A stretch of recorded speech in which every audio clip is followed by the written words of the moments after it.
Torch Bearer Tiffany, thank you so much for booking this video reading with me. I'm going to get right started. I did choose the key here so that you could be unlocking something right now. I also chose the Fire Spirit Guide. I can't help but say I've just also been very called to this, and I asked my guides and they said for all the readings I was doing today, Fire Spirit was the guide to use. Courage and boldness, so you can read the messages on my W word. I may post it here on underneath. Ooh, Six of Wands underneath the deck. Okay, so let's see what's going on for you, Tiffany, what you need to hear. I'm going to do a 3-card spread and get a message from your guides. I'll also add any other extras on the screen if there's anything else that comes up as I'm editing your video. So 3-card spread, the Lovers, the Seven of Wands in reverse, and the Hierophant. On the bottom of the deck is the Ace of Cups. Ooh, okay, interesting. So right away with these 3 cards here and the Ace of Cups and the subconscious, I feel a message of like, you being clear with what you're willing to fight for in a relationship and what you're willing to not put up with in a relationship.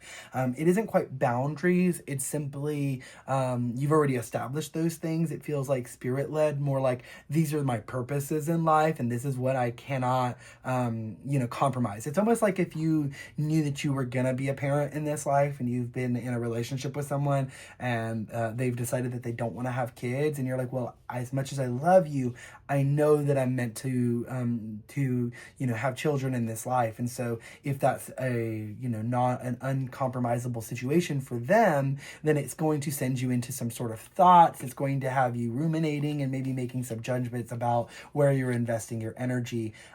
You are being wise and I think resting on if you're going to reinvest these ideas or not. I think that there's a lot of new beginnings here with 3 of the aces being shown up in your reading. Ace of Cups, Ace of Swords, and I think Ace of Wands, as it was? Ace of Wands, Ace of Swords, wow.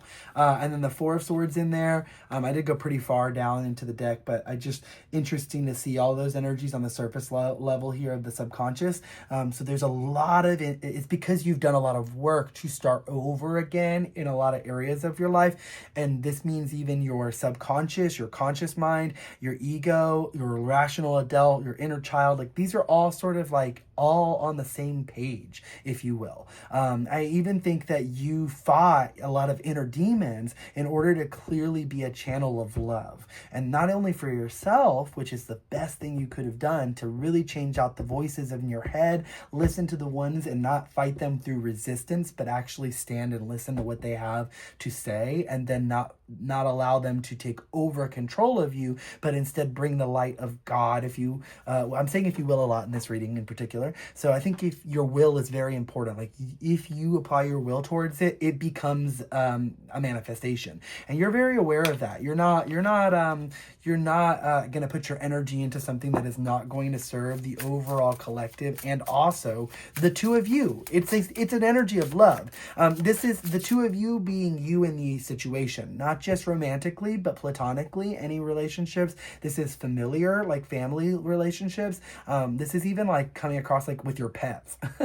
Like you're willing to do certain things and contracts are assigned, and you're very aware of them and you're willing to take up more than most. So you're not going to like be burdened by concepts that are not yours to deal with, or energies that is not yours to deal with. So this is very wise of you. Under siege, look at this, uproot your habits. You may have even recently been under siege by certain ideas in your subconscious, in your conscious mind, from others, and you're recognizing where they're coming from. You're recognizing the sort of spiritual warfare that you've been putting on yourself, or even been sending out. If you've been getting a lot of love readings, I will say try to get yourself and pull yourself back in. There's a lot of love in the air right now, and I could almost take this into a love reading, but I want to be conscious that like it is Valentine's Day coming up. We're all feeling like we want those sort of loving energies in our lives, and this like under siege, you've been untangling yourself right now, and I really get this look, naivete,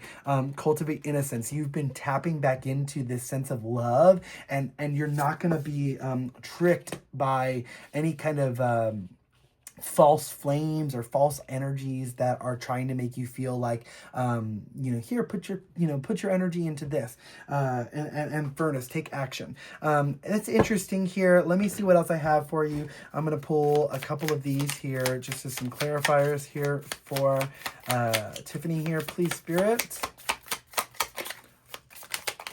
Are these, let me see, are these the cards? Yes, they are.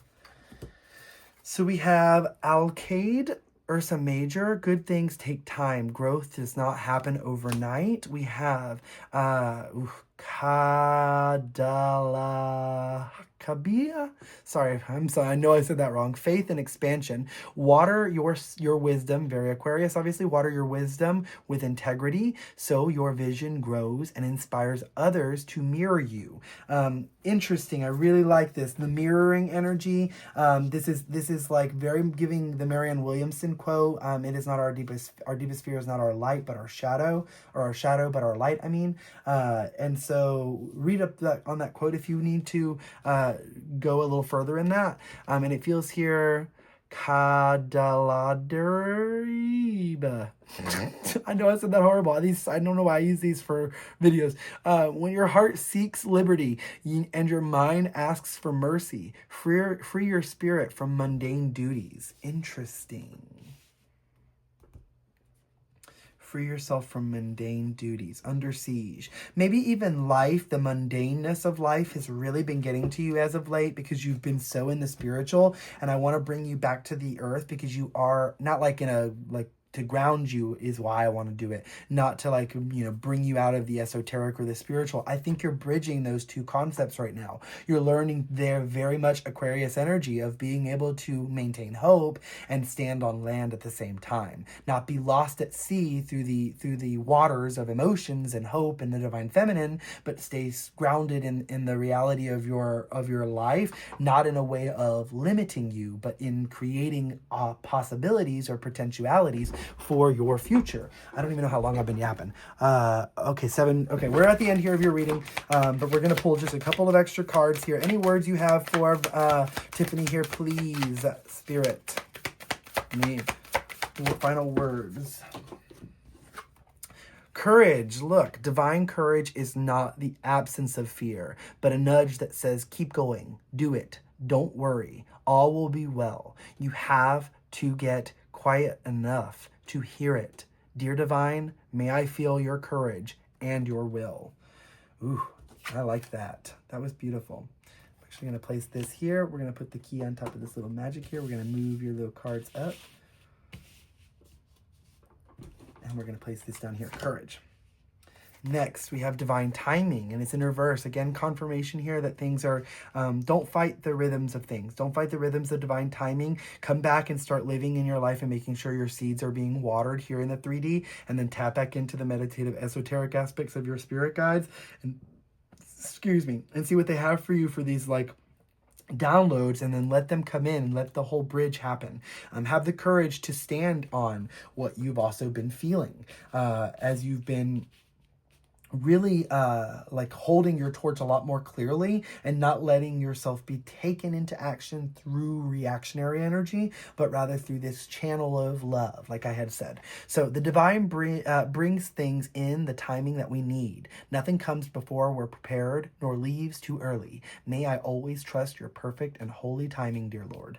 And then here on the bottom, this last one, clarity. Let me trust my deepest instincts in all ways, especially when matters are unclear. May my own holy intuition always guide the way. That's beautiful. These greens, and even like the blues and the greens are really calling to me. Blues, greens, and oranges. It really came through in your reading a lot. Let's see, any charms here, final charms, just as confirmations for... Okay.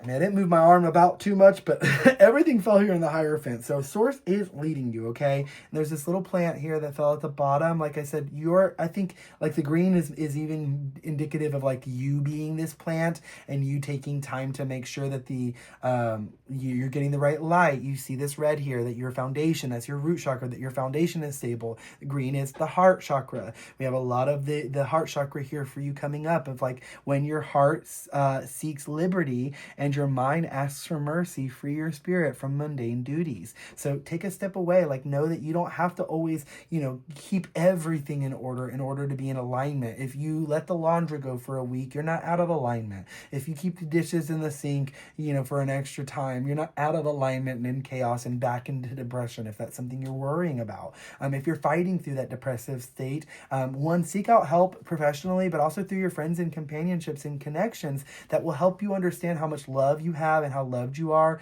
and how you are deserving of experiencing harmony in your life. And it's just about cultivating these practices that help you feel that every day, even when things are disharmonious or going against your harmony. The bat was something I noticed right away.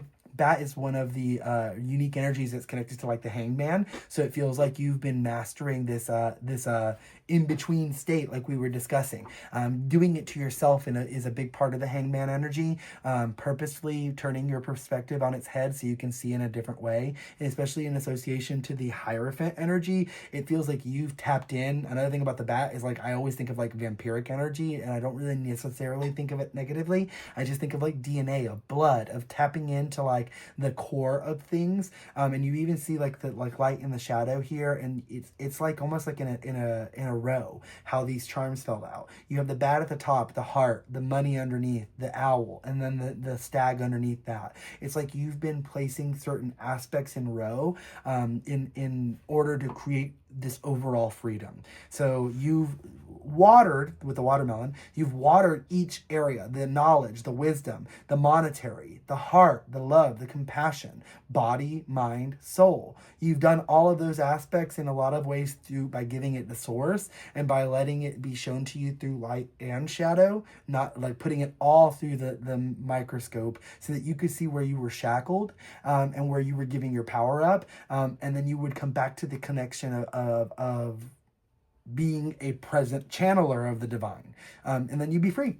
That's all I have for you. I hope this resonates for you. Please comment down below on how it did. And I'll provide any other clarity. And for anybody else that this found, Tiffany, thank you for booking this. This is a wonderful collective message. And I think there's a lot of things that the collective will take from this. So I appreciate these extra bookings that come through in a way that the collective get to hear as well. So follow me wherever you're seeing this, because I don't know where I'm posting it. But thank you so much, Torch Bearers. And thank you, Tiffany, for booking with me.